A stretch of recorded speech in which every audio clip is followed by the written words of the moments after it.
Ivy and her husband's childhood sweetheart were kidnapped at the same time.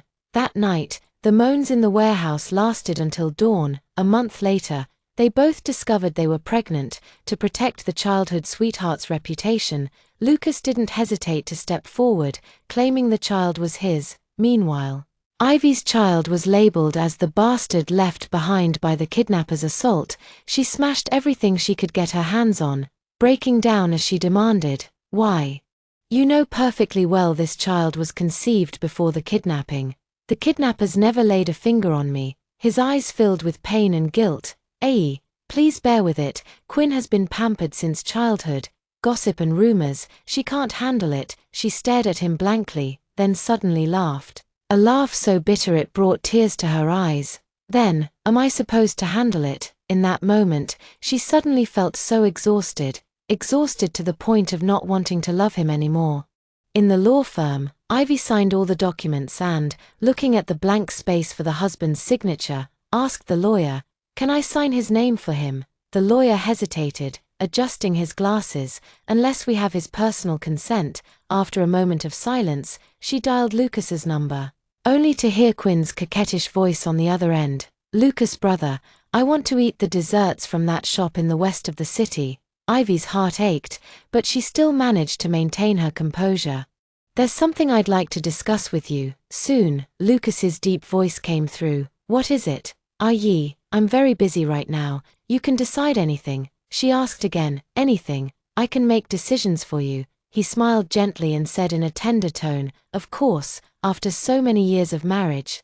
Haven't all the decisions at home been made by you?" "All right then, I'll make this decision on my own." After hanging up the phone, Ivy lowered her gaze and carefully signed Lucas's name in the blank space, stroke by stroke, as he escorted Ivy out. The lawyer reminded her, "Mrs. Liu, the divorce agreement will take effect in 1 month. You can withdraw it at any time during this period if you change your mind." She suddenly laughed, her laughter very soft. "No, I will never regret it. This divorce," she was determined to go through with it. After leaving the law firm, she hailed another taxi and rushed straight to the hospital without delay. "Hello, I want an abortion. Are you sure about the abortion procedure?" The doctor glanced at the report. "The baby is healthy." "Yes, I'm sure." On the hospital operating table, the cold clinking of instruments sent chills through her body. She closed her eyes, remembering him and how he pursued her back then, at the university freshman welcoming party. He forgot his speech as the student council president the moment he laid eyes on her. Later, everyone said the heartthrob of the finance department had fallen hard, that untouchable prince who never showed interest in women pursued a girl for an entire year. On the first snowfall, he arranged 999 roses outside the girl's dormitory and stood waiting in the snow all night. On a stormy night, he drove halfway across the city just because she casually mentioned, "I feel like having cake from the west side of town." What made her fall for him completely was that school anniversary gala. She was performing a piano solo when the keys got stuck halfway through, creating an awkward silence in the hall. The next moment, Lucas walked straight onto the stage and sat down beside her. "I'll stay with you." His slender fingers fell upon the piano keys as they played Mariage d'Amour together. The screams from the audience nearly lifted the roof. Yet he only looked at her and whispered, "Ivy, you're the only one for me in this lifetime." And so, her heart was moved. He kept his promise, treating her like a precious treasure from courtship to marriage. The only thing that bothered her was the childhood friend who always clung to him. Quinn is just like a sister. He would always say, "Her grandfather saved my grandfather's life, and now that the Ron family has fallen on hard times, I can't just abandon her." She believed him. But gradually, Quinn became the shadow looming between them. Countless times, she always had to make way for Quinn. Last year on her birthday, he promised to take her to see the aurora, but cancelled the trip last minute because Quinn had a fever. On their wedding anniversary, she prepared many surprises, only for him to be called away by Quinn's phone call about being afraid of thunder. Her fever reached 39 degrees Celsius, yet he was busy accompanying Quinn on a Ferris wheel, helping her post on social media. She endured it time and again, until this time, when he refused to acknowledge their own child. All for Quinn. In that case, she no longer wanted this child. And as for him, she no longer wanted him either. As the operating room lights went out, Ivy felt as if her soul had been drained away along with them. Leaning against the wall, she slowly walked out, her legs still trembling slightly, a dull ache pulsing in her lower abdomen.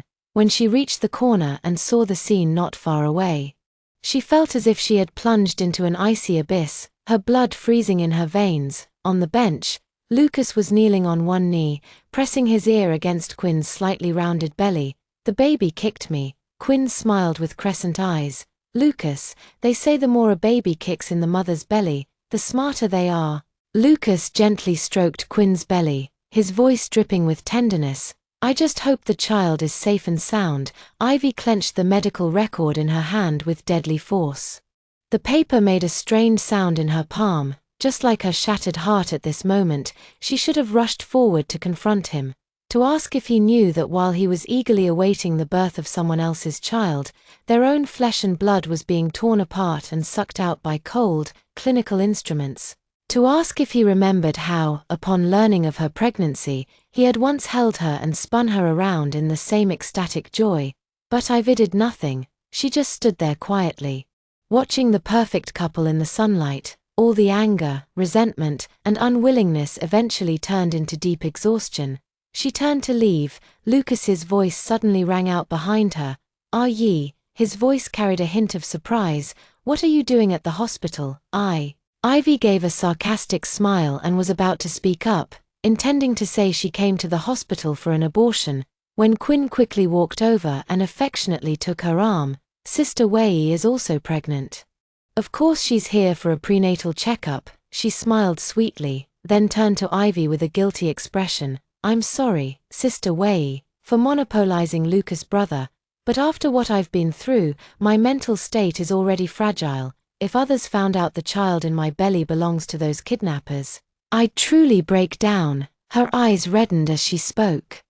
"I had no choice but to let Lucas' brother be the child's father. If you really hate me, just hit me." Ivy hadn't even spoken yet when Lucas interrupted her with concern.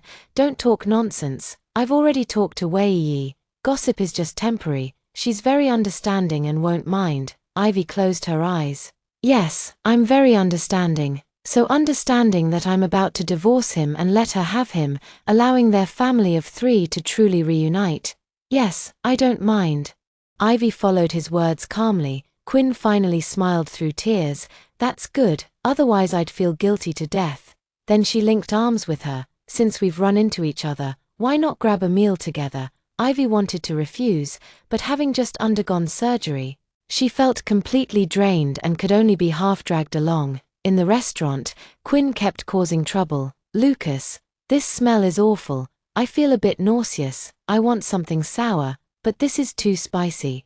Lucas was gentle and considerate throughout, offering water and patting her back. Ivy watched silently, feeling an almost suffocating pain throughout her entire body. She didn't know if it was a side effect of the surgery or if this scene had triggered it. Halfway through the meal, the crystal chandelier above made a sharp crack sound, and the direction of its fall was precisely where Lucas was standing.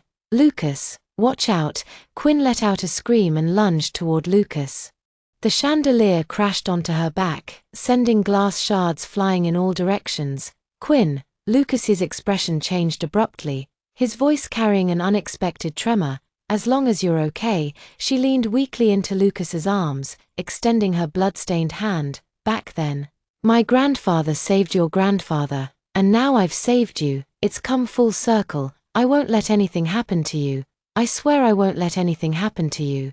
Lucas's eyes instantly reddened as he scooped her up and rushed outside. He ran so frantically that he didn't even notice Ivy standing in the hallway, his shoulder slamming hard into her. Bang! She was knocked to the ground, her forehead hitting the corner of the table, and blood immediately began to flow.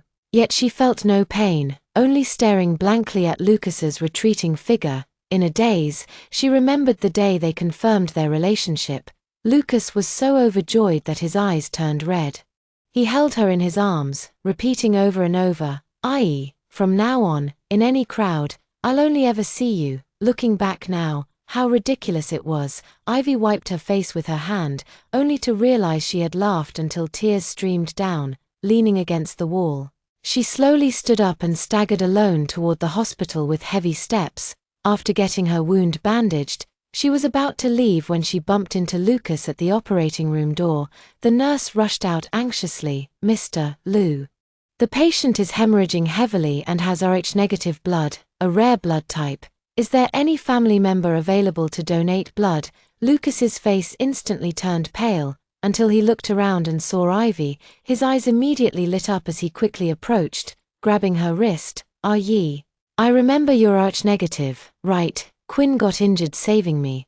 Please save her." Ivy felt a chill run through her entire body. He clearly knew she was anemic, last year when she fainted from anemia.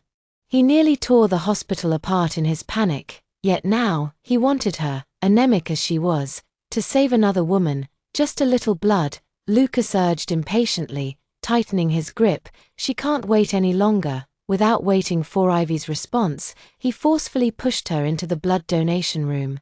The moment the needle pierced her vein, Ivy closed her eyes. 600 cubic centimeters of blood was quickly drawn, and her face grew increasingly pale. Lucas stood by, his gaze anxiously fixed on the direction of the operating room, not even glancing at her. After drawing blood, her legs went weak and she nearly collapsed to the ground. Lucas snapped back to reality and quickly supported her. "I'm sorry, Ae. I know you're worried about the baby. Don't worry. The nurses know what they're doing when drawing blood. If you're still uneasy, I'll have the doctor examine you right now." Without waiting for her response, he took her to the examination room. Soon, the doctor came out with the test results. Lucas hurried forward. "How's the baby?" The doctor looked surprised. "Child? There is no child, Mr. Liu." The nurse suddenly ran out. "Miss Wan kept calling your name during the surgery. Could you come in to accompany her and strengthen her will to survive?" Lucas turned and left without hesitation, quickly walking into the operating room. The doctor looked at Ivy hesitantly. "Mrs. Liu, does Mr. Liu know you aborted the child?" She smiled and shook her head. "I don't know, and from now on, there's no need to know." As she walked out of the hospital, the sunset was just right. Ivy gazed at the evening glow with a pale face, suddenly remembering that during college, Lucas had once promised to take her to see the most beautiful sunset in the world. Now the sunset remains the same, but they can never go back to how they were. Ivy rested at home for an entire week. After that blood donation, her vitality was severely depleted. She often felt dizzy and lightheaded, even struggling to get out of bed. The servants were so anxious they wanted to call Lucas, but she stopped them. "No need," she said weakly, leaning against the headboard. "He's busy." She knew what he was busy with, busy taking care of Quinn. On social media, Quinn posted daily about Lucas's kindness to her. He personally fed her soup, accompanied her to prenatal checkups, and drove out late at night to buy the sour plums she craved. So good that he completely forgot who his real wife was. Until this day, Lucas finally returned. "There's a full moon banquet for a friend's child in our circle," he said while selecting a tie in front of the walk-in closet. "Ie, come with me." Ivy said nothing, silently changed her clothes, and followed him out the door. But when she opened the passenger door, she saw Quinn sitting there. "Sister Wei." Quinn smiled sheepishly. "I was feeling stifled at the hospital, so I asked Lucas to take me along. I get car sick, so I sit in the front. You don't mind, do you?" Ivy's fingers froze mid-air before she finally withdrew them. "I don't mind." She quietly took a seat in the back, watching the intimate figures of the two in the front row. Lucas considerately adjusted the air conditioning for Quinn and handed her a cushion. All the tenderness that once belonged solely to her was now being given to someone else. At the banquet, Lucas took care of Quinn the entire time, completely oblivious to the looks people were giving Ivy around them. Whispers kept reaching her ears. "President Liu is truly pitiful, loving his wife so much, only for her to end up pregnant with the kidnapper's child. Wasn't it said that she was violated?" "What violation? Miss Wan was kidnapped too. Wasn't she? Why wasn't she violated? It's just that Ivy was promiscuous herself. It was obvious she was unfaithful long ago. To save her own life, she seduced the kidnapper. causing President Lou immense pain.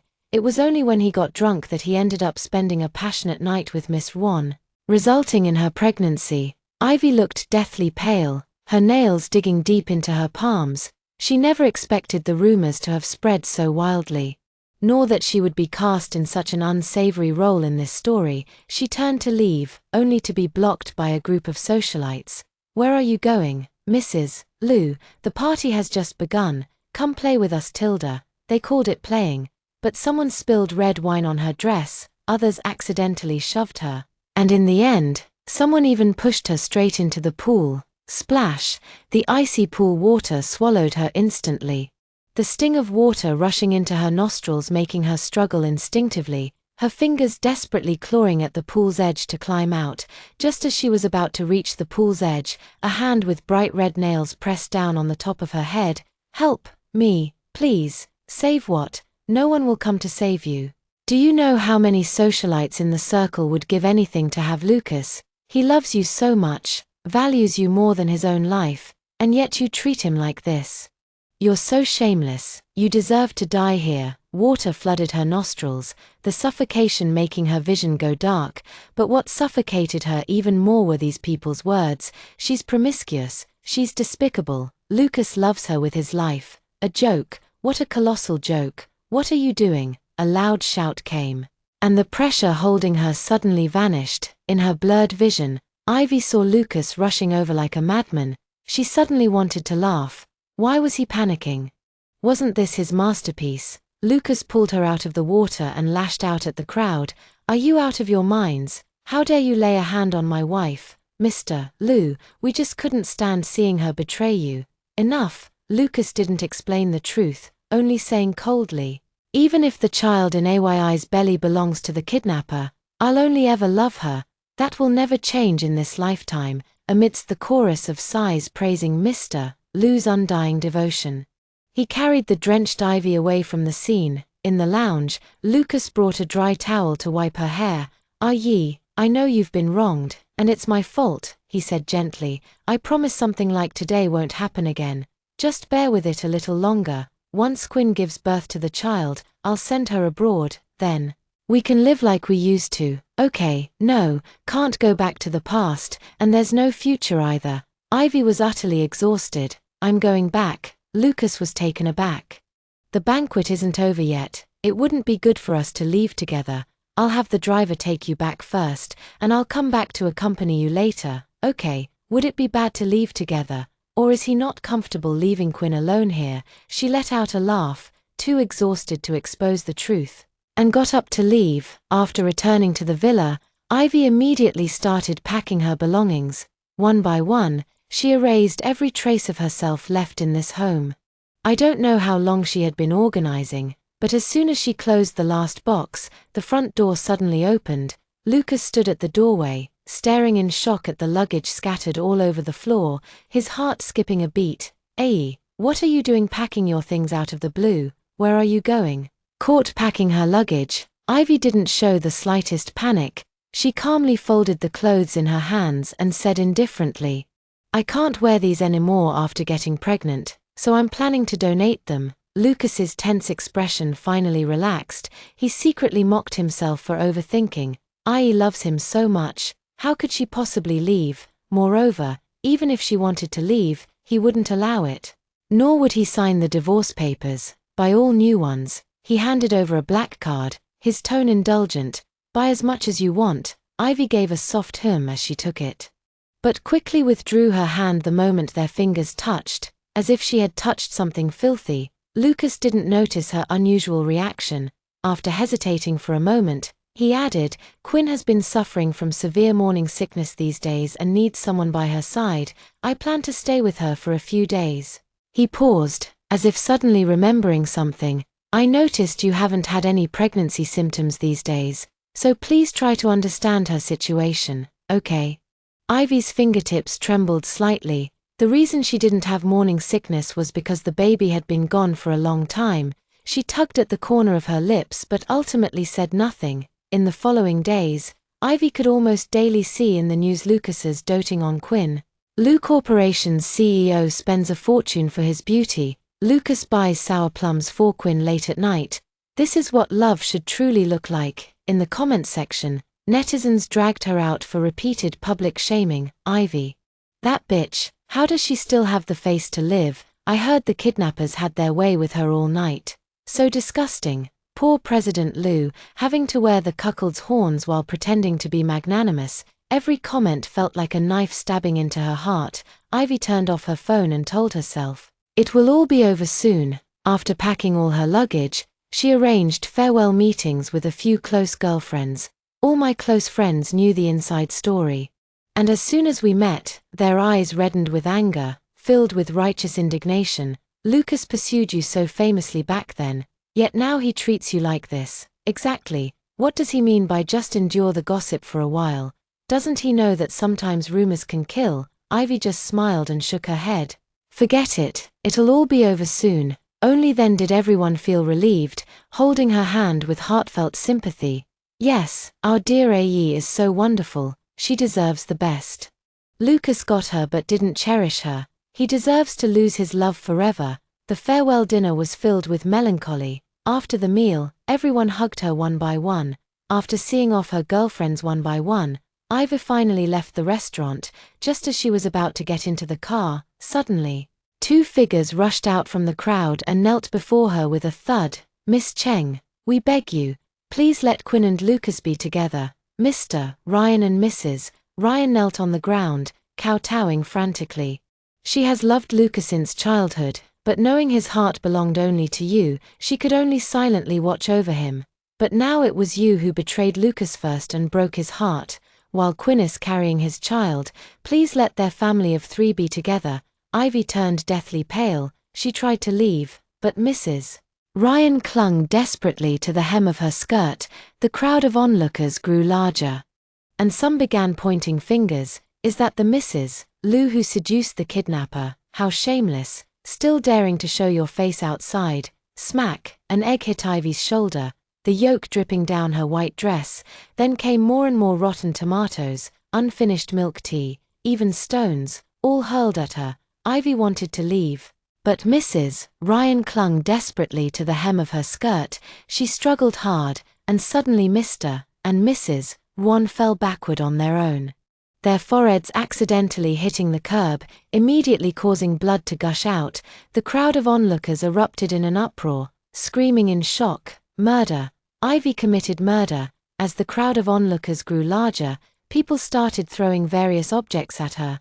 Ivy couldn't dodge in time and had no choice but to ask the driver to help carry Quinn's parents into the car and rush them to the hospital. As soon as they entered the emergency room, Quinn rushed over and slapped her hard across the face. "You said you didn't hate me, yet you secretly tried to kill my parents," Quinn cried bitterly. "Ivy, how could you be so vicious?" Ivy opened her mouth to speak, but out of the corner of her eye, she caught sight of that familiar figure. Lucas quickly stepped forward, steadying the unsteady Quinn. "Quinn, don't get angry, it's not good for the baby." Supporting Quinn, he looked up at Ivy, his brows tightly furrowed, his eyes filled with undisguised disappointment. At that moment, her entire body turned ice cold. Couldn't he see the utter disarray she was in?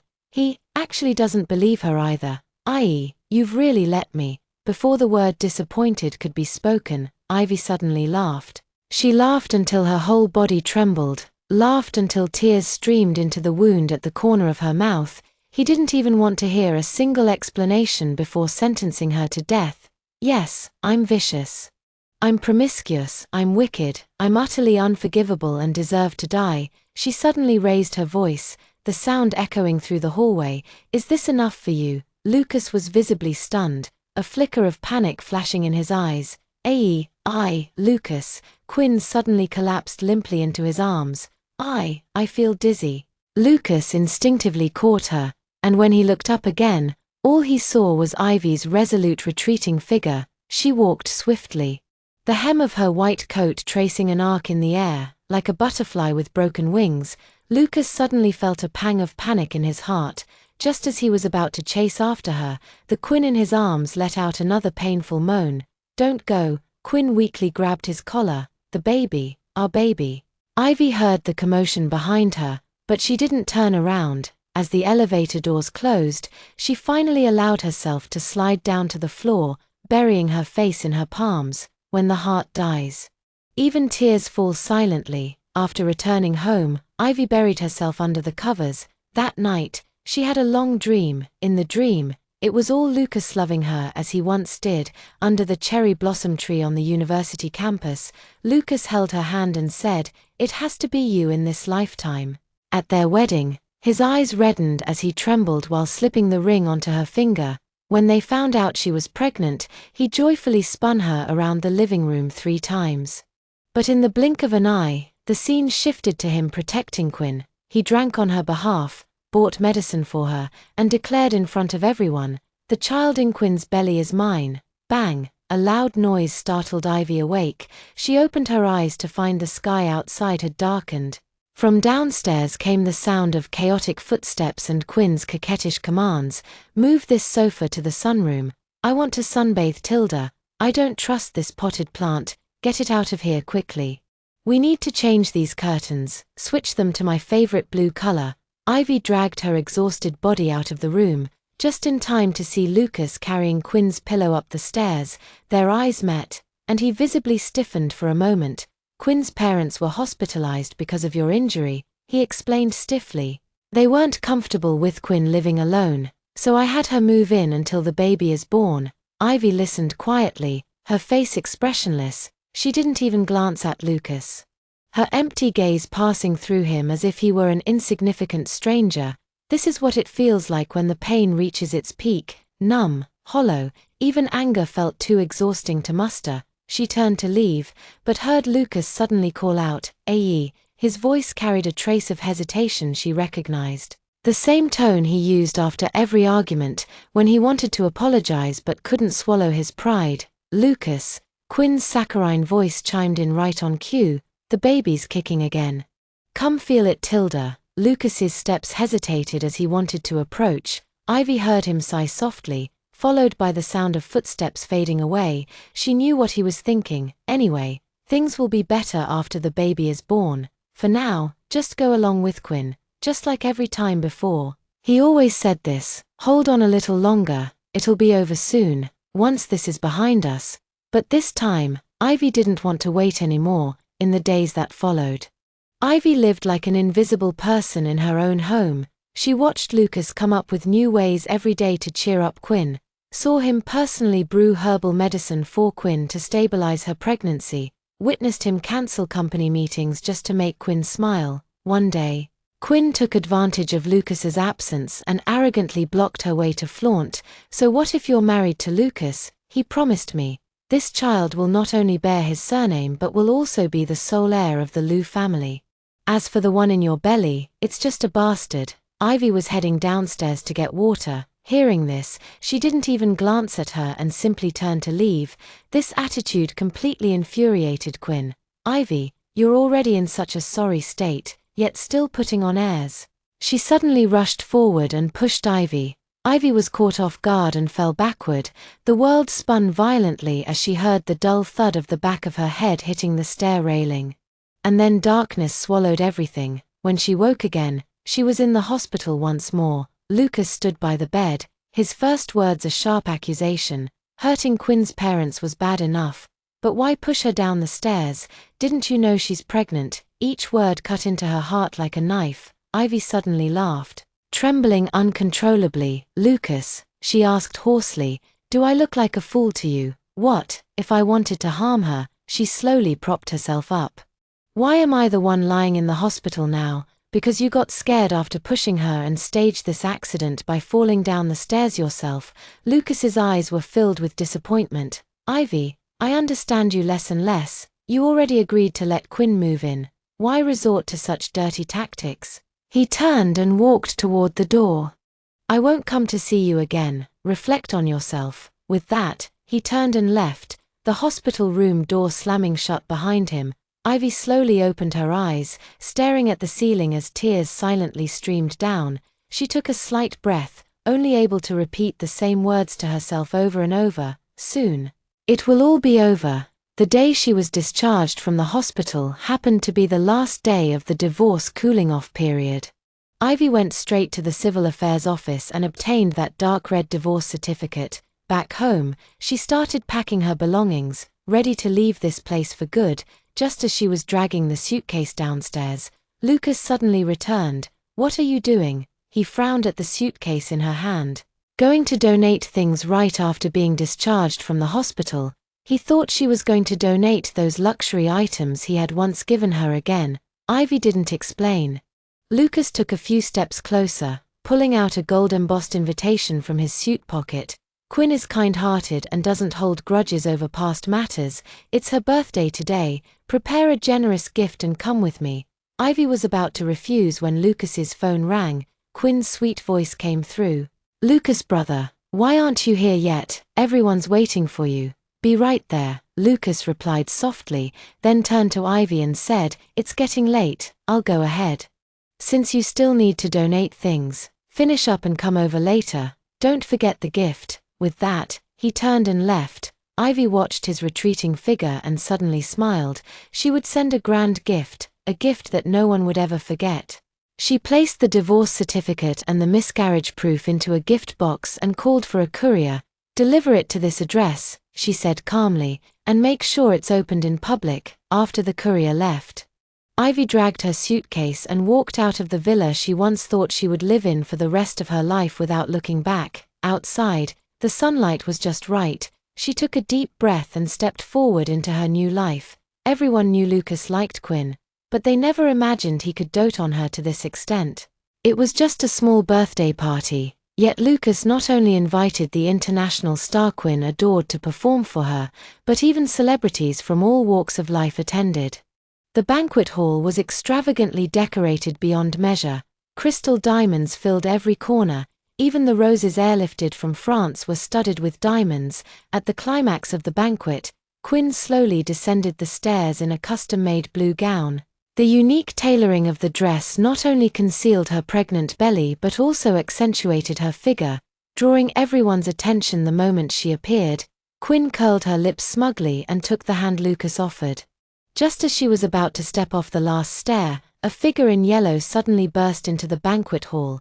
"Hello, are you Lucas, Mr. Lou? There's a package for you here." Due to excessive running, the courier was out of breath and spoke hurriedly. Lucas frowned at the courier before calmly saying, "Sorry, I don't have time right now. If you have something to discuss, come find me later." With that said, Lucas raised his hand to signal the butler to escort the courier away. "But Mr. Lou, this was specifically instructed by Ms. Ivy Cheng to be handed to you personally, and she insisted you open it on the spot." At the mention of the name Ivy, Lucas' raised hand eventually lowered. He suddenly recalled the phone call from this morning. When he heard Ivy's tone on the phone, Lucas thought she wouldn't come. After all, they had been married for 5 years, so he knew Ivy well enough. Every time he heard that calm tone, he knew she wasn't interested. In the past, he might have patiently coaxed her, but now she had done so many things to hurt Quinn. If she really came as she said on the phone and brought a gift to apologize to Quinn, then he would let it go for Quinn's sake and not hold it against Ivy any further. If she was just making excuses to brush him off, he would continue to ignore her until she obediently lowered her head and apologized. Now, Ivy's gift arrived on time, but she herself did not come. Where is she, in the end? Lucas still took the gift, but his gaze lingered on the front door behind the delivery person. The flower-decorated archway stood empty, not a soul in sight. The courier froze for a moment, rapidly recalling Ivy's instructions, but ultimately realized with dismay that she hadn't actually told him where she'd be. Moreover, he had another delivery to make soon and couldn't afford to waste more time here, so the courier had no choice but to improvise an excuse. "Miss Cheng said that as long as you open this box, you'll understand." Lucas's gaze returned to the package box. Just as he was about to open it, a pale hand suddenly rested on his large one. "Lucas." Lucas turned to look at Quinn beside him with concern, his tone exceptionally gentle. "What's wrong?" Quinn bit her lip, looking at him with hesitation. "All the guests are waiting for us to cut the cake. Wouldn't it be inappropriate to open gifts now?" As she spoke, Quinn felt inexplicably uneasy. All the gifts from the guests had been placed in a corner before the banquet began, waiting to be opened whenever she found time later. Yet, it was only Ivy's gift that arrived at the climax of the banquet, not only delivered into Lucas's hands but also requiring him to open it personally. Amidst all these peculiarities, Quinn couldn't help but fear what lay inside the gift box. She had a feeling that once this box was opened, she would plunge into an abyss of despair. That's why Quinn interrupted Lucas's action, urging him to hurry and cut the cake. As soon as the cake is cut, Lucas will publicly declare that the child in her belly is his sole and legitimate heir, and he will sign and fingerprint the relevant agreement. Then all the Lu family's assets will belong to her child, which means they'll all be hers. At that point, no matter what's inside that box, it won't be able to threaten her in the slightest. Quinn grew more excited the more she thought about it. But she maintained a facade of concern for him on the surface. Who knew this time Lucas didn't listen to her? Instead, he patted her hand to comfort her. It's nothing serious, just a small gift. And remember, I told you that day I'd have Wei bring a gift to apologize to you, if you weren't satisfied. I'd continue to ignore her for a while until you were happy. Come, see if this gift satisfies you. Hearing this, the guests below also looked up curiously toward the stage. Their circle may be small, but some have married wives with notorious reputations. No matter how the wife behaves, the husband will still protect her dignity in public. After all, family scandals shouldn't be aired in public, so when Lucas openly revealed his wife's apology gifts to another woman, it was something they had never seen before. The photographer was quick-witted, immediately focusing the camera on Lucas's hands holding the box. As the box was slowly opened by him, everyone's breathing gradually held still. Finally, the box was completely opened, and a divorce agreement stamped with the Civil Affairs Bureau's seal was presented before everyone's eyes through the camera. The entire venue erupted in an uproar instantly. Lucas's hand froze mid-air just like that, and the smile on his face instantly stiffened. Divorce agreement. And it was a divorce agreement stamped by the Civil Affairs Bureau and already in effect. That means he was divorced. Several brothers below the stage saw the divorce agreement on the big screen and excitedly rushed onto the stage to surround him in celebration. Great news, Lucas. Congratulations on finally escaping that misery. Yeah, you've finally gotten rid of that bitch. When you marry Quinn, I must be your best man. The group excitedly jostled him while picking up the remaining items from the box. Wow, an abortion confirmation form. That bitch at least has some self-awareness, knowing to abort the child. Lucas, you won't have to spend extra money raising a bastard anymore. Ha ha ha. The crowd's ecstasy didn't affect Lucas. His ears were ringing as if the entire world had suddenly lost all sound.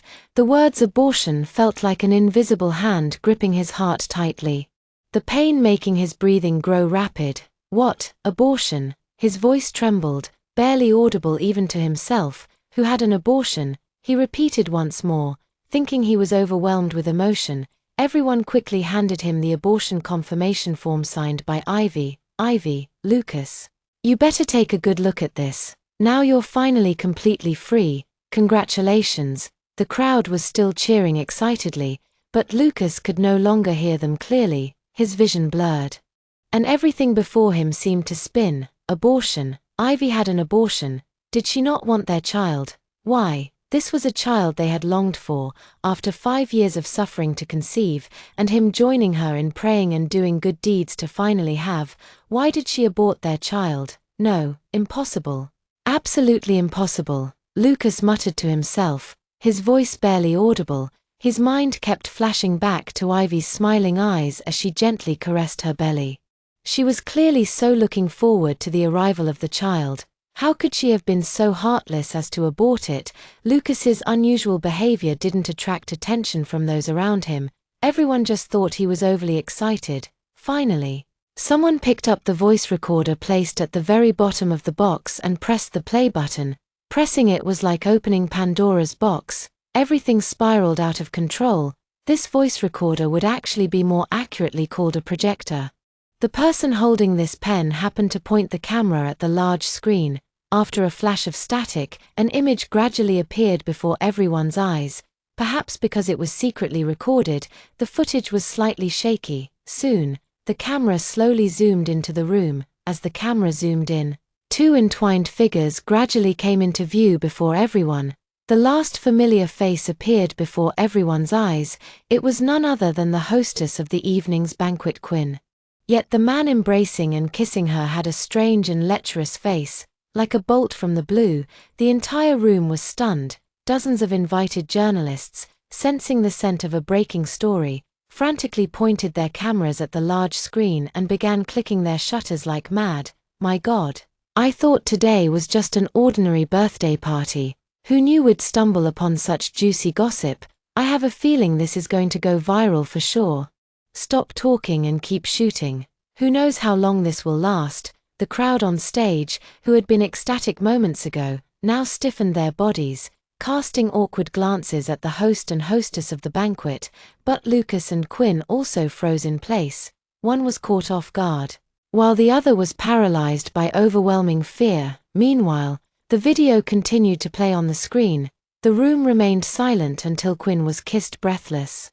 And the kidnapper finally released her with a sinister chuckle. How the hell can't I come? After all, I'm the real father of the child in your belly. Honey, you're amazing. Just a simple lie not only drove a wedge between that couple but also made the man willingly raise our son. Once our son becomes the heir, we'll find a way to get rid of that man. Hihi. Suddenly, at this moment, the sound of a porcelain vase hitting the ground abruptly interrupted the flirtation between the two inside. With a sharp shout, the screen abruptly turned black. The brother holding the recorder instinctively felt he had caused trouble and hurriedly dropped the recorder as if it were burning his hand. But the moment the recorder hit the ground, it accidentally triggered the loop playback switch, and the video started playing again. No, turn it off quickly. This time Quinn finally reacted, her originally beautiful face twisting into something ferocious, yet no one stepped forward. Each silently retreating as they watched her lose control. Finally Quinn seemed to remember something and suddenly ran to Lucas's side, grabbing his hand with tearful eyes. Lucas, no, it's not like this. These are all photoshopped. I love you so much. How could I possibly do such a thing? Please believe me, won't you? The man simply stared at her quietly, his eyes dark and pure, filled with a chilling intensity, looking at her as if she were already dead. In the end, he violently threw the abortion papers in his hand onto Quinn's face, the sharp edges of the paper cutting a deep bloody gash across her fair, delicate skin. Lucas stared at the dazed-looking Quinn before him, an inexplicable grief and anger welling up in his heart. He had always believed Quinn was still the pure and kind childhood sweetheart from his memories. They had grown up together, with her constantly clinging to him. Later, as the Ron family gradually declined, he tolerated her every whim because Quinn's grandfather had once saved his grandfather's life. Who could have imagined she was actually plotting something like this? He could no longer hold back and slapped the Quinn in front of him to the ground. Bitch, as if finding an outlet for his rage. Lucas's leather shoe viciously kicked Quinn in the abdomen. Quinn's cries and pleas only served as his stimulant, his kicks growing increasingly forceful until crimson flowers bloomed beneath Quinn. The pungent scent of blood filled the nostrils of everyone present, yet not a single person dared to step forward and intervene. Quinn's screams grew fainter, her eyes gradually dulling into lifelessness. After the Ron family fell into decline, she initially just wanted to rely on his guilt towards her to live a comfortable life. But once human desires are nurtured, they become uncontrollable. Quinn began to envy Lucas. Envying everyone who lived better than her, including Ivy. Why do they get to live a life of luxury without lifting a finger, while she struggles desperately to climb up, only to remain stuck in the mud? Jealousy drove Quinn to lose her sanity. She began collaborating with the kidnappers, trading her violated body for Lucas's guilt and Ivy's departure. But just as success was within her grasp, a video surfaced, brutally knocking her back down into the abyss. Quinn's consciousness grew increasingly hazy, yet Lucas, who was kicking her, still couldn't vent his anger. He lifted her up again, his bony fingers tightening around her neck, squeezing harder and harder. The oxygen in her lungs grew increasingly scarce, her entire face turning ashen. Just as Quinn thought she was about to die, Lucas threw her heavily to the ground, using the handkerchief handed to him by the butler to vigorously wipe away her scent from his hands. Take her to the hospital first. Just make sure she doesn't die. Once she's out, throw her straight into prison. Quinn's previously lifeless eyes suddenly filled with terror at the mention of the word prison. No, she doesn't want to go to prison, although it was only a few short months. Quinn had already grown accustomed to this luxurious lifestyle, even though she had missed the chance to become Mrs. Lu, and even though she could no longer rely on the child in her womb to claim Lucas's billions. During these few months, Lucas had already bought her countless designer bags, jewelry, and even multiple cars and houses. Even if she were to leave Lucas in the future, she could still sell these things and find a new place to start over. Now, Lucas wants to send her to prison, leaving her with nothing, which is worse than killing her. Quinn, ignoring the throbbing pain in her abdomen, struggled to get up from the ground, wanting to cling to Lucas's leg and beg, but Lucas's bodyguard was one step ahead, dragging her out. No, don't, Lucas, you can't do this to me. The heart-wrenching screams sent shivers through everyone nearby, evoking an overwhelming sense of despair. Just a moment ago, Lucas was lifting Quinn high, proclaiming his devotion to her for the whole world to see. The next second, he threw her violently to the ground, venting his hatred and disgust upon her. Love and hate can change in an instant. The incident that day ultimately never spread beyond those involved. The Lu family spent a fortune to suppress the news, and not a single related keyword could be found online anymore. At first glance, the entire capital appears calm, but beneath the surface, turbulent waves are surging. Quinn and the kidnappers were successively sent to prison by the Lu family. Lucas, and all the property given to the Rwan family was also completely reclaimed. Mr. Ryan and Mrs. Ryan initially intended to make a scene in front of the Lu family, but they were soon beaten into a hasty retreat by the Lu family's security. As for those in the social circle, few stepped forward to mock. They merely watched the farce unfold in silence. Just as everyone thought Lucas's farce was about to end, the Cheng family from the far south arrived. Because the Cheng family lived far from the capital and kept to themselves, staying out of worldly affairs, they initially had no idea about what Lucas had done to Ivy. It wasn't until Ivy appeared before everyone covered in injuries. That very night, the Cheng family chartered a plane and stormed into Lucas's villa with a group of people. The brightly lit villa was in complete chaos. At the front, the Cheng family members were frantically swinging hammers, smashing the villa to pieces. At the back, reporters from various newspapers were madly clicking their shutters. Ivy's elder brother Mason pinned Lucas to the ground, punching him repeatedly, his eyes bloodshot with hatred. How dare you treat our Cheng family's beloved daughter like this? Do you have a death wish? On their way here, the Cheng family had uncovered Ivy's entire hidden past. Their Cheng family's proper and respectable young lady had actually been branded with the reputation of a wanton woman by Lucas, and all of this was just for his childhood sweetheart who was violated by the kidnappers. Mason grew angrier the more he thought about it, his grip tightening. If his wife hadn't intervened later, tomorrow might have become Lucas's funeral. Mason didn't even glance at the blooded face of Lucas, standing up and ordering his men to keep smashing. Back then, Ivy left in such a hurry that she couldn't take many things with her. If we can't take it away, then we'll smash it all. Consider it as if the Cheng family's daughter never married into the Lu family. Finally, looking at the mess of endorsements in the room, Mason finally stopped the Cheng family.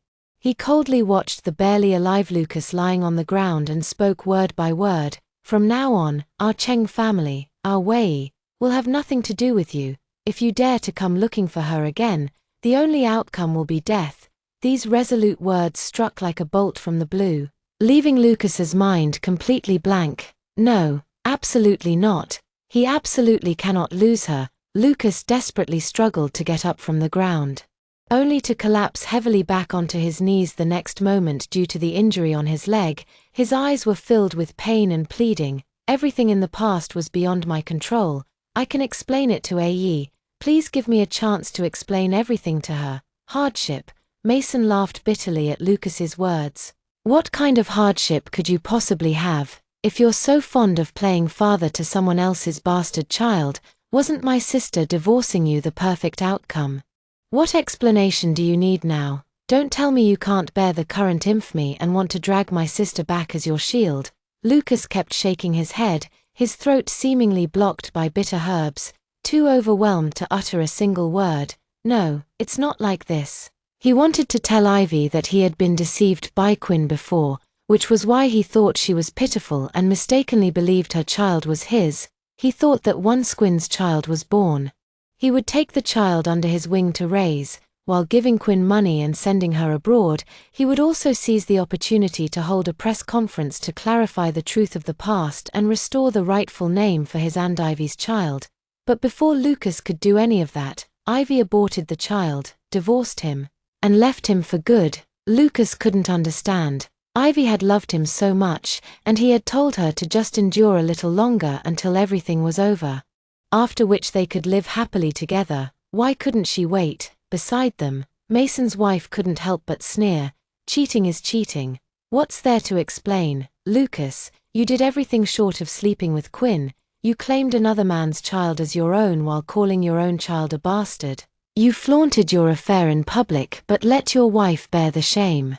You're truly something, keeping all the glory for yourself while forcing my sister to shoulder all the disgrace. Our Cheng family must have been blind to ever take a liking to someone like you. One mocking remark after another pierced him like nails, leaving him covered in blood and in unbearable agony. He hung his head like a soulless puppet, enduring the Cheng family's beatings and insults.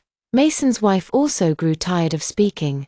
She looked at the man before her and finally said one last thing. Lucas, if only you had said back then that you didn't like A.E., we would never have married her to you. Lucas, how could he not like Ivy? He was madly in love with her. The Cheng family didn't want to waste any more words on such people, so they simply set the entire villa on fire. A tainted villa shouldn't exist. Watching the raging fire, Lucas finally snapped back to reality. His first instinct wasn't to flee, but to rush into the flames to salvage the shattered wedding photos. Those were the proof of his love with Ivy, and they absolutely couldn't be destroyed by the fire. The fleeing servants screamed in horror at the sight and instinctively tried to stop him. The next moment, an earth-shattering explosion suddenly rang out. Boom. Sir, the fire set by the Cheng family spread from the Lu residence to the entire capital. Back then, Lucas had spent tremendous effort weaving a grand lie, which has now finally been uncovered.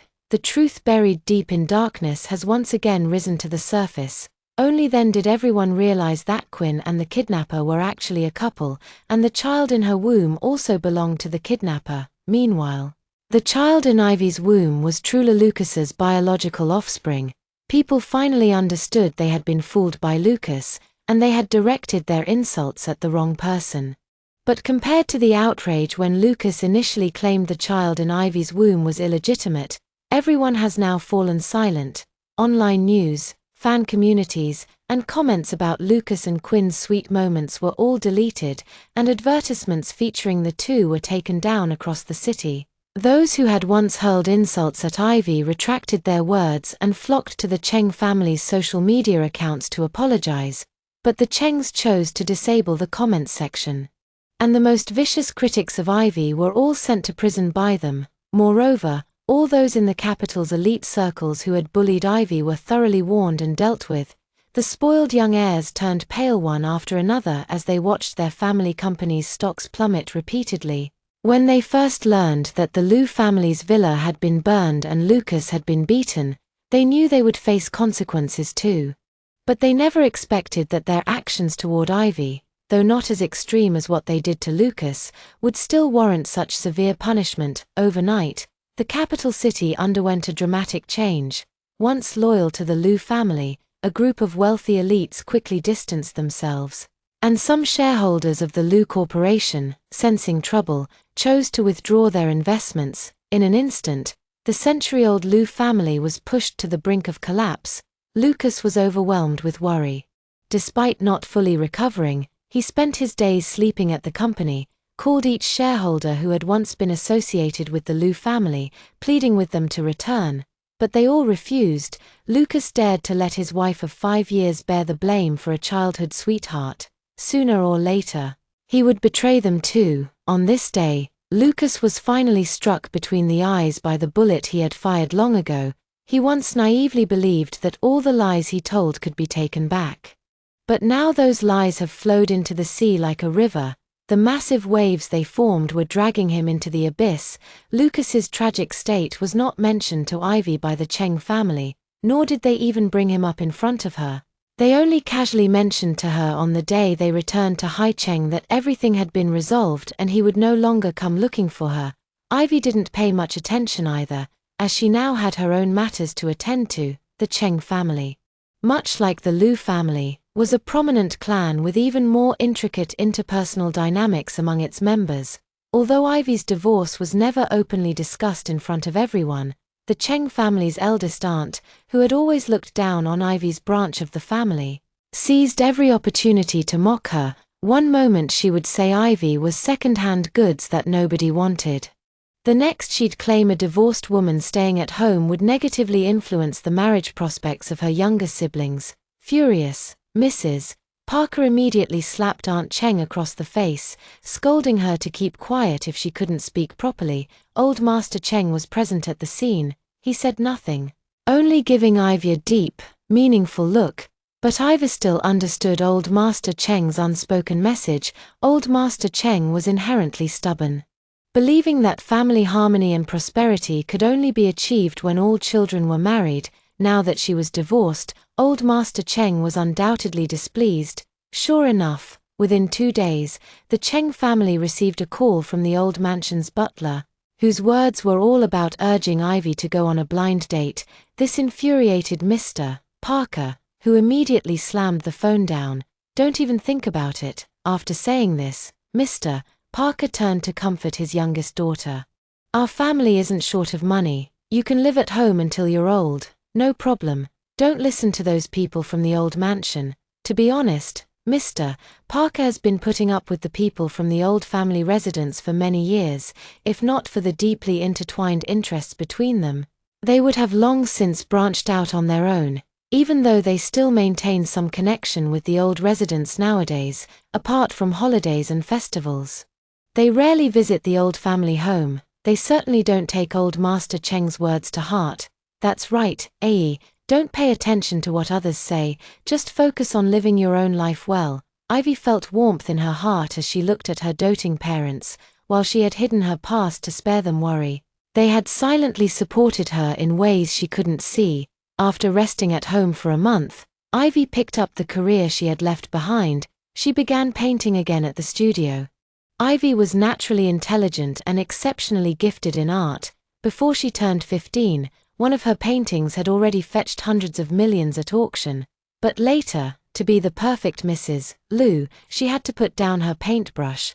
Now Ivy has once again immersed herself in her creative work.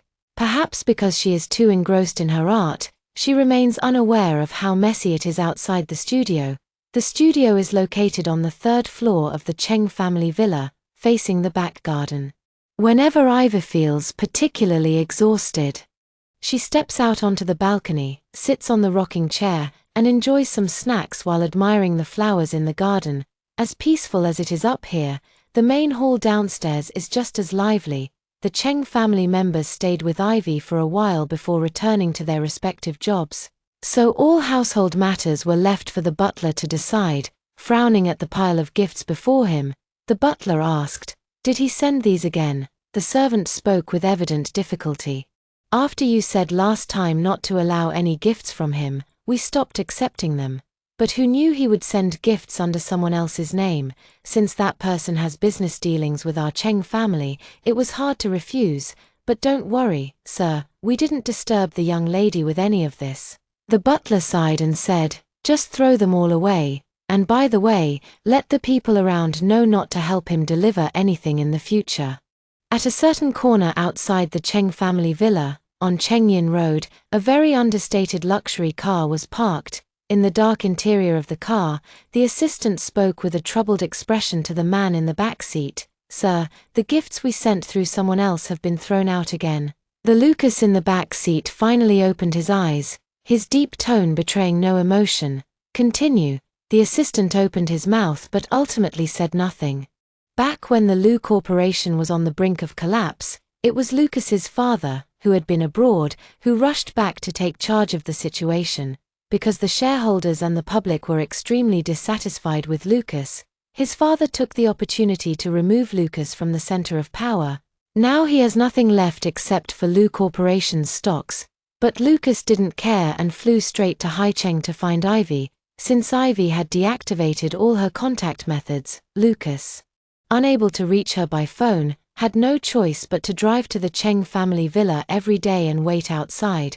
But after all this time, not only had he not caught even a glimpse of Ivy, even the gifts he sent in were returned untouched by the Cheng family. Lucas didn't mind, believing there was still plenty of time. One day, he would win her back. Since he had nothing to do back in the capital anyway, he might as well stay here. Perhaps he'd even get a chance to see Ivy. But for some reason, it seemed the Cheng family had warned the entire city of Haicheng. Every property Lucas showed interest in was mysteriously bought up or declared off the market. In the end, he could only purchase a dilapidated villa in the desolate northern outskirts, the exact opposite of the Cheng family's location. Not only the house, Lucas faced difficulties in every aspect in Haicheng. Originally, he wanted to use the help of old friends to arrange a meeting with Ivy. But those who had received the Cheng family's notice simply refused to see him. Additionally, Lucas had planned to buy gifts directly in Haicheng to send to Ivy, but every jewelry store gave him the same answer: sorry. With no other choice, Lucas had to send gifts from the capital every day. He invested so much time, money, and even genuine feelings, yet the Cheng family still ignored him completely. Just as Lucas took out his phone to pick out the next batch of new gifts, his father's call popped up. The call was simple. His father demanded he return home for an arranged marriage. His father's exact words were, even though Lucas was now considered useless, the Lu family needed a new, blood-related heir, so he had to remarry and have children immediately. Back then, not many were willing to marry him after that incident, and now the only one willing is the true heiress retrieved from the countryside by a certain family. Though that family is of modest means, it's still a decent choice. Moreover, Father Lu is now old, and the matter of cultivating a new heir is urgent. On the other end of the phone, Lucas closed his eyes, struggling to suppress the irritation in his heart. His current authority is no match for Father Lu's, so he could only reply as calmly as possible: Dad, I won't marry and have children with any other woman. My wife can only be Ivy, and my children can only be born by her. But Mr. Lu remained unmoved. I don't care what you think. If you don't come back within a month, I'll have to take matters into my own hands. Looking at the ended call, Lucas clenched his phone so tightly that his knuckles turned white. No, he wouldn't let Mr. Lu dictate his life. Lucas casually tossed his phone aside, his gaze returning to the Cheng family's gate outside the car window, a flash of determination in his eyes. He was determined to win Ivy back, perhaps spurred by that phone call from Mr. Lu. Lucas's efforts to reclaim Ivy became even more intense. The Lucas who used to only send gifts and beg for favors everywhere now actively seeks various opportunities to get close to Ivy. To see her, Lucas even attended business cocktail parties that he used to detest. In the past, Lucas would be the center of attention the moment he appeared, but now no one wants to acknowledge him. Lucas doesn't mind either, just holding a champagne glass in the corner, searching for that familiar figure. Before coming, the assistant had compiled a list of all the possible venues where Ivy would definitely appear and sent it to Lucas's phone. Today's cocktail party is no exception. Ivy will not only attend but also deliver a speech as a special guest. But Lucas glanced at his watch. It had already been 2 full hours since the banquet began. But Ivy's figure was nowhere to be seen in the entire venue. He even began to doubt the authenticity of the document his assistant had given him. With this thought, Lucas picked up his phone and stepped out to call his assistant. Just 1 second after he closed the balcony door, the entire venue suddenly erupted in excitement. Ivy had arrived, as the special guest invited by the host of the banquet. Ivy instantly became the center of attention upon her appearance. The guests surrounded her while raising their champagne glasses in a friendly gesture. Ivy smiled and nodded in response as she followed the waiter's guidance upstairs. At that very moment, the tightly shut balcony door was slowly pushed open by a large hand. Lucas immediately spotted the red figure at the far end of the crowd. Just one glance caused the phone in his hand to drop abruptly to the ground. Bang! The assistant, who was still diligently reporting on the other end of the phone, immediately called out to Lucas several times upon hearing the commotion from this side. Sir, what's wrong?" But Lucas could no longer hear his assistant's words. His mind and eyes were completely filled with her presence. After several months apart, Ivy had undergone a dramatic transformation. The once gentle and obedient woman now appeared aloof and distant. But those eyes, that smile, they remained the familiar image etched in his memory. Accumulated longing erupted like a flood, filling every corner of Lucas's being. His palms grew slightly sweaty, his throat tightened, and his mind screamed at him to charge forward, to rush and embrace her. Hadn't he waited for her far too long already? Wasn't this the perfect opportunity to reunite and pour out his feelings? But Lucas's reason told him, no, he couldn't. What he had done before was enough to disappoint Ivy, and he wasn't sure how he could speak to make her gaze fall upon him again. Lucas stood frozen in place, his hands clenched tightly into fists. Just as Ivy's figure was about to disappear behind the door at the end, Lucas finally cast aside reason and rushed forward. Boom! Unfortunately, Lucas was ultimately a step too late. The heavy door slammed shut just before his voice could be heard. His shout didn't bring Ivy to turn around. Instead, it made everyone look at him. Their gazes filled with disgust and disdain seemed to pierce right through him. Their faces contorted as if she was some kind of trash. Who in their right mind would let someone like this in? How does he even have the nerve to approach Miss Cheng? Does he have no shame? Who knows what Miss Cheng ever saw in him to agree to marry such a person? It was almost exactly the same scene as when Ivy was surrounded and attacked. Lucas's appearance was like a lit fuse to dynamite, provoking everyone's outrage as they pointed fingers at him, even though Lucas had grown up in such an environment. He still couldn't accept it at this moment. These words were like sharp arrows piercing his heart, making him hurt so much he could barely breathe. Suddenly, he recalled that moment long ago when he locked eyes with Ivy, who was lying disheveled and drenched on the ground. Was she suffering even more than he was now? Utterly broken, they glared at him angrily, pointing fingers in disapproval, driving him step by step to the edge of a cliff. Thud. The next moment, Lucas, who had stepped into empty air, fell into the pool, enveloped by the icy water. But those people didn't look at him, nor did they laugh at him. Dispersing in all directions like a receding tide, Lucas struggled in the pool for a long time, swallowing a bellyful of water before finally climbing out. Gasping for breath on the shore, he resembled a fish out of water. At this moment, another wave of commotion erupted from the crowd ahead. It turned out that Ivy was once again respectfully escorted down by the host of the banquet. Unfortunately, his feeble cry was drowned out by the flattering voices of the crowd. Ivy didn't hear a thing. She walked straight out the front door, watching her resolute retreating figure. Lucas felt an inexplicable surge of panic and fear in his heart. He struggled desperately to get up from the floor, but before he could chase after her, a fierce gust of wind came rushing toward his face. Thud. Mason had long warned Lucas to stay away from his sister, but he never expected Lucas to be so shameless as to sneak into a private banquet. He almost let his sister see him. Ivy had already endured so much suffering and pain by Lucas's side in the past. If Ivy were to see Lucas again, the consequences were something Mason couldn't even bear to imagine. So when Lucas tried to catch up, Mason immediately threw a punch at him. The fallen Lucas suddenly coughed up a mouthful of blood. Struggling, he wiped the blood from the corner of his mouth and tried to get up, but Mason wasn't about to give him that chance. The surrounding guests had long since dispersed when they sensed something amiss, leaving only two men in the empty hall. One lay on the ground, his face covered in blood, barely clinging to life. The other stood nearby, his hand dripping blood, watching coldly. "Lucas, I'm warning you, don't let me see you again. or I'll beat you every single time."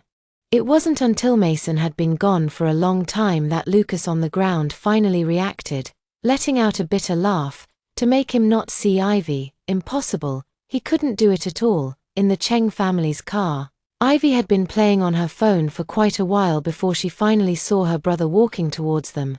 "What were you doing?" Ivy asked curiously. Mason froze for a moment, then discreetly tossed the blood-stained handkerchief out the car window before speaking with feigned calm. "Nothing much, just ran into an acquaintance and chatted for a bit." "An acquaintance?" Ivy suddenly leaned close to Mason, suspicion dawning on her. "I remember this banquet is full of new guests. There's no one you know here. You couldn't be." As Ivy's tone drew out, Mason's heart tightened in response. He dreaded hearing that name from Ivy's lips. If she really knew Lucas had come to Haicheng to find her, how could he smooth this over? Mason was panicking inside. But his expression remained unreadable. "Couldn't be what? You're not seeing someone else, are you?" "Her." Mason gave Ivy a hard knock on the head and said angrily, "What nonsense are you thinking about all day long?" Ivy held her head and pouted, pretending to be displeased. "I'm just bored." "Okay, speaking of this." Ivy got even more annoyed. "It's all your fault, really. I'm an adult now, just going through a divorce, not doing anything reckless, yet you keep me cooped up at home all day, following me wherever I go. I just don't get it. Are there man-eating beasts out there or something?" Mason paused, thinking to himself, isn't Lucas exactly that kind of beast? But he didn't say it out loud. Instead, he just patiently patted his little sister's head and gently coaxed her, "Be good. You haven't spent time with us in almost 5 years. Wouldn't it be nice to stay home with us a little longer?" Mason had already informed Father Lou in the distant capital. And it wouldn't be long before Lucas was forcibly brought back to the capital. By then, he would no longer stop his sister from going wherever she wanted. After hearing her brother's words, Ivy also felt a twinge of guilt in her heart. Back then, her marriage was considered a distant one. Due to the long distance and her parents' poor health, they rarely had the chance to meet. Moreover, neither she nor her parents wanted to worry each other, so they kept things hidden whenever possible. After just a few words, both ends of the call would fall into silence. In the end, they could only hang up helplessly. But when Ivy returned, she realized her parents still had so much to say to her. Even her brother and sister-in-law remarked how much livelier the house had become since her return. Perhaps sensing Ivy's low spirits, Mason waved his hand and promptly packed her and her parents off to Mrs. Parker's hometown for a change of scenery. He had originally intended to send his wife along as well, but she wasn't feeling well and had to rest at home. As for Mason himself, he naturally stayed behind to care for his wife, while also blocking Lucas's attempts to reach Ivy, due to the assistant's delayed message. Lucas continued to intercept Ivy at various venues as he had done before. The first time, he stood in the square all night in the cold wind, not only failing to see Ivy for the fireworks, but also getting drenched in the rain. As expected, Lucas fell ill. But this time, there was no longer the woman who would carefully tend to him and wipe him down with alcohol all night by his side. The second time, he went to the bar he used to despise the most to look for someone. Although it was a quiet bar, everyone who entered had to drink 3 shots of strong liquor first. Lucas couldn't drink. Ever since he developed a stomach hemorrhage from drinking to cover for Quinn, not a single drop of alcohol could be found in the Liu family villa. This time, Lucas still downed it without hesitation. Gritting his teeth against the stabbing pain in his stomach, he struggled to shuffle toward the house. But there was no sign of Ivy inside. The third time, Lucas went to the beach but was nearly swept into the deep sea by the tide. The fourth time, Lucas went to the highest mountain peak in Haicheng, but nearly froze to death from hypothermia. When Lucas searched the entire city and still couldn't find any trace of Ivy, he finally realized Ivy wasn't in Haicheng, so he used his connections and only then learned that she and her parents had gone to Mrs. Parker's hometown. But in the end, he still couldn't make it because all flights, high-speed rail tickets, and even bus tickets to Sucheng were completely sold out. The earliest available ticket won't be issued until 3 days later. Lucas knew they were mocking him under the Cheng family's instructions, but there was nothing he could do. Originally, Lucas planned to drive to Sioux City, But with over 1,000 kilometers between the two places, by the time he arrived, Ivy would likely have already returned. Just as Lucas was worrying, Ivy, far away in Sioux City, was already enjoying herself with her parents. After Mrs. Parker visited old friends in Suzhou, Mrs. Parker excitedly took her to a small alley to have a chipow custom made by a master tailor.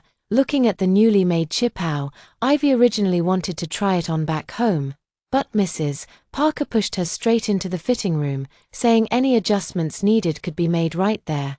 In front of the mirror in the fitting room, Ivy wore her hair in a simple bun and a delicate white chipow with faint jasmine patterns. The collar, cuffs, and hem were adorned with exquisite white piping, enhancing her fresh and elegant demeanor. If only her fair and delicate calves didn't have those few scars. These injuries are the scars left from when she was kidnapped by the abductors. When the abductors forced Lucas to choose between two, he hesitated for a moment but ultimately chose his childhood sweetheart. However, the abductors didn't let her go either. They simply pushed her down a hillside, and the scars on her legs were left from that moment, ever since returning to the Cheng family. Ivy had started wearing long sleeves and pants, afraid that her parents would be heartbroken if they saw her injuries. Now, it seemed impossible to hide them any longer. Ivy let out a long sigh. Sure enough, the moment she opened the fitting room door, her parents immediately noticed the scars on her legs. Instantly, both of their eyes reddened, but neither mentioned the wounds, only praising her beauty incessantly. Late at night, Ivy was half asleep when she heard the sound of Mrs. Parker talking on the phone outside. "I don't care whether those two went to jail or not, I just want to vent my anger for my daughter." Even though Mrs. Parker had lowered her voice, Ivy could still detect the tremor and fury in her tone. "Mason, your father and I are telling you once again, make sure they get proper care. Let them fully taste the pain my daughter suffered." Mrs. Parker walked away while making the call. Behind the door, Ivy covered her mouth to stifle her sobs. She knew how much her parents loved her. Though they hadn't said anything at the store that day, they would undoubtedly avenge her later. After that, everyone tacitly avoided mentioning the matter. Ivy and her parents thoroughly enjoyed their time in Sioux City before boarding the flight back to Haicheng. On the very next day after Ivy's return, she celebrated her 26th birthday, as the beloved Ivy of the Cheng family since childhood. The entire city would set off fireworks to celebrate her birthday every year. This time Ivy's birthday celebration was exceptionally grand, hosted by the Cheng family. On the day of the banquet, celebrities from all walks of life came to offer their congratulations. The luxury cars that arrived were parked from the entrance of the Cheng family villa all the way to 10 miles away. The bustling crowd chatted and laughed as they made their way toward the main hall. A long line of attendants had been waiting at the entrance for quite some time, with each guest being promptly guided to their designated seat by an attendant as they arrived. Upstairs in Ivy's room, she had changed into her evening gown and was being meticulously styled by several makeup artists. Luxurious jewelry boxes were neatly arranged in a row on the dressing table, their lids wide open, no matter how dazzling the array of jewels inside might be. None could compare to the brilliance of Ivy's bright eyes. Then her slender fingers lingered over the row of jewelry boxes for a long time before finally picking out a necklace studded with red gemstones and handing it to one of the makeup artists. "This one will do." Just then, Mrs. Parker knocked on the door outside and asked with concern, "Are you ready, Aye? The banquet is about to begin." Ivy stood up, lifting her skirt as she replied, "Coming right away." Meanwhile, outside the Cheng family villa, dutiful bodyguards patrolled the area back and forth. One reason was to prevent anyone from taking advantage of the chaos, and the other was to ensure Lucas didn't disturb the Cheng family's young lady amid the commotion. In that same familiar alley, Lucas sat in the back seat of the car, his face pale as he watched the lively scene at the distant Cheng residence. Today was Ivy's birthday. Back in the capital, she always looked forward to her birthday, and he, out of respect for his wife, would go all out to prepare a celebration for her. But after his repeated entanglements with Quinn, Ivy never again mentioned her birthday in front of him. She didn't even bother to unwrap the gifts he sent her anymore. Thinking of this, Lucas smiled bitterly. If he had noticed her change back then, or if he had seen through Quinn's true nature earlier, perhaps they wouldn't have ended up like this. Does that mean he still stays by her side on her birthdays now? He lowered his head and touched the birthday gift in his hand. A diamond necklace worth 300 million, named Heart of True Love. This necklace wasn't bought by him, nor was it custom-made by someone else. He crafted it with his own hands, before officially taking over the Lu Group. Lucas had self-studied jewelry-related knowledge and personally designed several pieces, 2 of which were auctioned at high prices. After marrying him, Ivy found out and coquettishly asked him to design and make a necklace for her as a birthday gift. It was just a necklace, after all, and wouldn't take much of his time. Besides, this was the first time Ivy had ever asked him for something, so he agreed, but in the end, this necklace ended up in Quinn's hands. Ivy couldn't help feeling disappointed upon hearing the news, but she forced a smile and told him it was okay, filled with guilt. He quickly hugged her and gently comforted her, promising to make her an even better one for her next birthday. Later, he did create this Heart of True Love, but its intended owner was no longer by his side. Lucas took a deep breath and knocked on the car window. Soon, the window rolled down, revealing an unfamiliar face eagerly leaning forward. Mr. Lu. Lucas handed the gift in his hand to the visitor and smiled gratefully, saying, "Thank you for your trouble." The Cheng family's banquet today invited many people, and coincidentally, there was someone among them whom Lucas knew and had not cut ties with, which was why he asked the visitor to help deliver his gift inside. The visitor waved his hand, repeatedly saying it was no trouble at all, then carried Lucas's gift and walked toward the Cheng residence. Today, the Cheng family had many guests, so the security checks weren't very strict. They simply ensured the gifts posed no danger before letting people in. In the distance, Lucas let out a sigh of relief, then leaned back in his chair and closed his eyes to feign sleep. In the Cheng family's grand hall, the banquet had reached its climax. After cutting the cake, Ivy greeted everyone before returning to the study to unwrap her birthday gifts. This is one of her favorite things to do. After all, unwrapping gifts itself is full of surprises.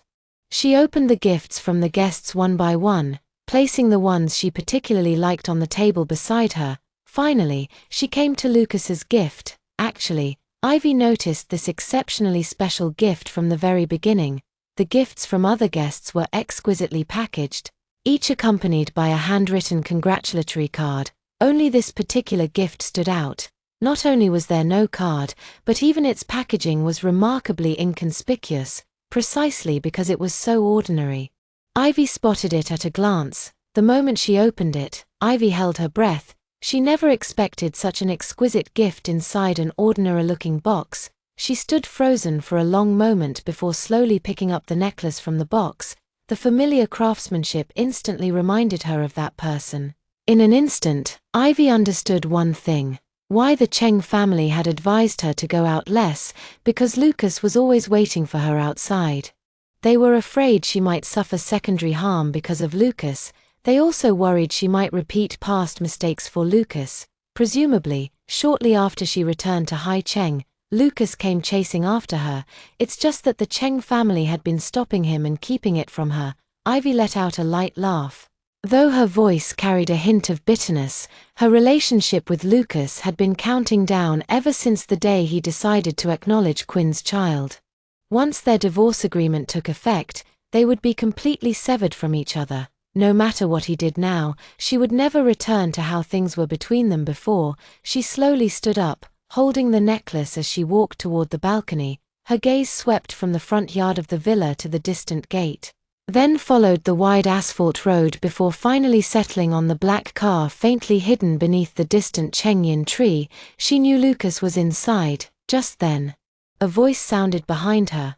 "Ah Yi, what are you looking at?" Ivy didn't turn around upon hearing Mason's voice, merely raising the necklace in her hand. "Bro, help me return this later." They both knew who it was meant for. Hearing this, Mason's expression darkened. He quickly snatched the necklace, examined it carefully, and was about to confront the maid. Ivy quickly stopped him. "Brother, "No need, I'm fine." Mason immediately retracted his raised foot, looking at her with concern. Ivy smiled and shook her head. She knew her brother was worried that the gift from Lucas might trigger sad memories and upset her. That's why he was in such a hurry to go out for her. But she had already let go of him long ago. "I'm really fine, just return the gift to him, and you don't need to do anything else." Yet Mason seemed unconvinced and cautiously probed. "Have you really let go of him?" Her firm answer came in response. "Yes, I once loved him, resented him, even hated him. But all those feelings faded with time. It's best that we never meet or disturb each other again. After all, we're just strangers now." A long passage. Ivy spoke calmly, her tone filled with acceptance. Mason gazed at her with a complicated expression for a long time before finally smiling along with her. Only, his hand behind his back quietly turned off the recording device on his phone. In the evening, fireworks began to bloom across the city's sky, their multicolored brilliance illuminating half the heavens. On the Cheng family's balcony, Ivy was surrounded by guests like the moon encircled by stars. From the car in the distance, Lucas could only faintly make out the smile on her face. That smile remained as infectious as ever, making him smile in return. "Happy birthday, my AE." As the last firework faded, the guests gradually dispersed. One luxury car after another drove off into the distance. The Cheng residence, now empty again, was left with only a few servants cleaning up the hall. But Lucas's car still didn't move. It wasn't until the last light in the Cheng household was turned off that Lucas finally instructed his assistant to start the car. Just then, Lucas's car window was gently tapped by someone.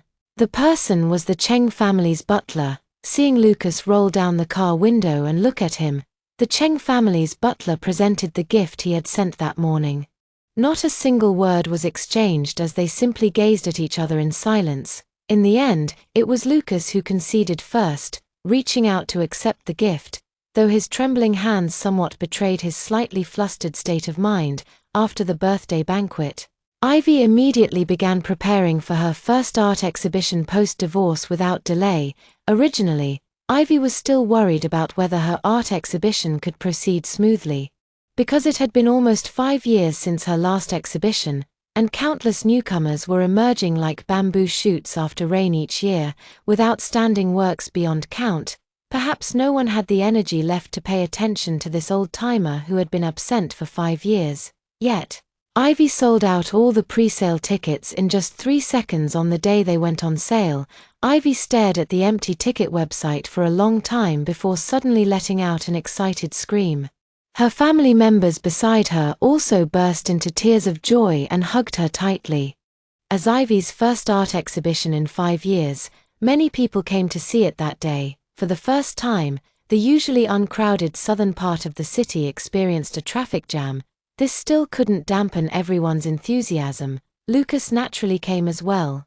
The incident last time didn't deal him much of a blow, but the time his father had allotted him was running out, so he had to pick up the pace. Originally, he should have gone straight to find Ivy after entering the gallery. But when he accidentally looked up and saw Ivy's artwork, his hurried steps gradually slowed down. Lucas knew Ivy could paint.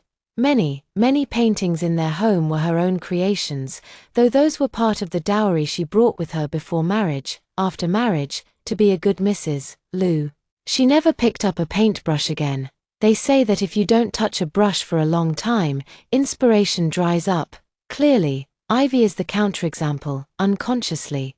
Lucas was so captivated by these paintings that he came to a complete stop. He examined each painting and its description with great care, even engaging in hushed discussions with nearby viewers, until a familiar voice reached his ears. "The title of this painting is..." Lucas quickly snapped back to reality and turned toward the source of the voice, only to see Ivy standing not far away, introducing her work to a blonde, blue-eyed young man, a perfect match of talent and beauty. Yet it made Lucas's eyes ache. He knew full well that he had no right to feel jealous of Ivy now, but he couldn't help wanting to step forward. Others were particularly excited to see Ivy, so they rushed forward one after another, wanting to take photos with her as keepsakes. Ivy patiently took photos with each audience member one by one, never once glancing at Lucas in the distance from start to finish. Until the art exhibition concluded, Lucas didn't get a chance to say a single word to Ivy. Just as he was about to chase after Ivy, his phone suddenly rang. Looking at the word father on his phone, Lucas finally chose to answer the call. Neither father nor son spoke first, simply listening to each other's breathing in silence. Finally, Lucas's father on the other end of the line broke the silence. "Time is almost up. Are you still unwilling to come back?" Lucas and his father didn't have a particularly close relationship. Combined with the limited time his father spent with him during his childhood, the two hardly shared any common topics, and Mr. Liu was a strict man, unwilling to take the initiative to communicate with his son. The rift between father and son grew wider, and now, hearing his father ask him a question, Lucas felt somewhat unaccustomed. After a long silence, he finally said, "I will come back, but I want to find my answer first." He just wanted to know if Ivy still loved him and was willing to give him this chance. On the other end of the line, Father Liu sighed for the first time. What do you think? Even Father Liu, an outsider, knew the answer, let alone Lucas. But Lucas didn't answer. He silently hung up the phone and looked outside. In the distance, Ivy was saying goodbye to the last audience member. And in the distance, an out-of-control car was speeding toward Ivy. Lucas's phone immediately fell to the ground. But he couldn't care less. He rushed toward Ivy at full speed while shouting, "Watch out, move." Ivy instinctively turned to look behind her, and the smile on her face instantly turned to terror, but her body had already stiffened from extreme panic, making it impossible to move even an inch. Bang! Before the car could hit, an impact from behind forcefully pushed Ivy away. In an instant, blood splattered, staining Ivy's eyes red. In an instant, Ivy's mind went blank. She wanted to turn around to see who had saved her, but suddenly everything went dark before her eyes, and she knew nothing more. In a hospital room, Lucas suddenly woke up from a nightmare, i.e., the next second, he abruptly opened his eyes, sat up from the bed, and gasped for breath in large gulps. After a long while, Lucas, now breathing steadily, finally realized he had been admitted to the hospital, recalling the tragic scene of the car accident. He instinctively tried to get out of bed to check on Ivy's condition, but was caught red-handed by a nurse coming in to change his dressing. "Hey, don't move around carelessly, be careful not to pull on your wounds." Yet Lucas refused to listen and insisted on leaving, just as the two were locked in a stalemate. A calm male voice came from the doorway. "There's no need for you to see her, she's doing fine now, soon." Only Lucas and Mason remained in the hospital room. Seeing Lucas constantly glancing toward the door behind him, Mason let out a cold laugh. "Stop looking. Do you really think she'd come to thank you after everything you've done? That's why I didn't even tell her it was you who saved her." Sure enough. Mason's words had barely left his mouth when Lucas's disappointment became visibly apparent. Of course, given the nature of their relationship, why would she ever come to see him? But Mason didn't care at all about Lucas's expression. He simply took out his phone and said, "Lucas, don't delude yourself into thinking my sister will ever look back, because she's already made her choice." After speaking, Mason turned on the recording app on his phone. After some static noise, Mason's cautious probing voice came through, "Have you really let him go?" As soon as these words were spoken, Lucas on the hospital bed instantly tensed up and held his breath, afraid he might miss a single word. Soon, Ivy's firm and resolute voice reached Lucas's ears. Yes, that single word "yes" struck like a bolt from the blue, freezing Lucas's blood in his veins. His fingers unconsciously clenched the sheets, his knuckles turning white, his body as if nailed to the hospital bed, unable to move an inch. His mind went blank. All thoughts instantly stripped away, as if the entire world had collapsed in that very moment. The increasingly loud tinnitus made it hard for him to hear Ivy's next words clearly. In truth, it didn't matter whether he heard them or not. That single word had already revealed her answer to him. She had truly let go of him. This also meant she no longer loved him and would never turn back for him again. Lucas saw the affection he showed this past month was just his own wishful thinking. But the recorder continued playing her words. "Over the years, I've felt love for him, resentment, even hatred. But all those emotions faded with time. never seeing each other again. Never disturbing each other. That's the best ending for us. After all, we're just strangers now. A long passage. Ivy was spoken with calmness, her tone filled with complete acceptance. Relieved, After a long while, Lucas finally reacted. All the words he wanted to say turned into this bitter smile. Mason could tell from Lucas's expression that he wouldn't go looking for Ivy anymore, so Mason quietly stood up, closed the door, and left. Lucas collapsed completely on the hospital bed. His arms hanging limply at his sides, his eyes staring vacantly ahead, his chest felt as if something heavy was pressing down on it, making each breath labored and difficult. Images from the past kept flashing through his mind. Memories of happier times with Ivy, now cutting into his heart like knives. In the end, he had lost her completely. Lucas closed his eyes in despair, a tear streaming from the corner of his eye. On the other end, Ivy anxiously asked the returning Mason, "How did it go?" "How did it go?" Mason chuckled and patted her head. "The person who saved you has already accepted our thanks. He also said we were just passing acquaintances, and you don't need to go out of your way to thank him again. Just live your life well." Ivy finally breathed a sigh of relief. Originally, she had wanted to personally thank the person who saved her, but Mason stopped her, saying he would go and thank them on her behalf, now that the last matter was settled. Ivy excitedly pushed Mason toward home. "Hurry up, I'm craving Mom's sweet and sour spare ribs." "Got it, you little glutton." The playful, laughing figures of the siblings as they roughhoused made Lucas in a certain hospital room feel envious, but he said nothing, only turning to look at the person Mr. Liu had sent to pick him up. "Young master, the terms you proposed have been agreed to by the master. He will select someone from the collateral line to train as the new heir." Lucas gave a nod. "Let's go. Goodbye, Ae. I'm truly sorry for everything in the past. May your life shine brilliantly without me in it." Well, that's all for today's story. If you like this video, please subscribe. We will continue to update more exciting stories and look forward to seeing you next time.